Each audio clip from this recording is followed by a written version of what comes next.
When you talk about a revolution, most people think violence, without realizing that the real content of any kind of revolutionary thrust lies in the principles and the goals that you're striving for, not in the way you reach them. On the other hand, because of the way this society is organized, because of the violence that exists on the surface everywhere, you have to expect that there are going to be such explosions. You have to expect things like that as reactions. If you are a black person and live in the black community all your life and walk out on the street every day seeing white policemen surrounding you, when I was living in Los Angeles, for instance, long before the situation in L.A. ever occurred, I was constantly stopped. No, the police didn't know who I was, but I was a black woman, and I had a natural, and they, I suppose, thought that I might be a, quote, militant.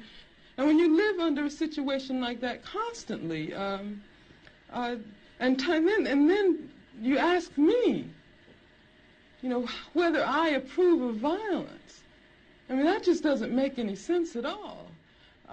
Whether I approve of guns. I grew up in Birmingham, Alabama. Some very, very good friends of mine were killed by bombs that were planted by racists.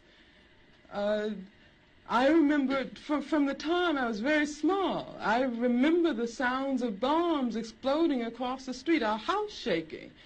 I remember my father having to have guns at his disposal at all times because of the fact that at any moment we might expect to be attacked. The man who was at that time in complete control of the city government, his name was Bull Connor, would often get on the radio and make statements like, niggers have moved into a white neighborhood, we better expect some bloodshed tonight. And sure enough, there would be bloodshed. After the 4 young girls who lived, one of them lived next door to me, I was very good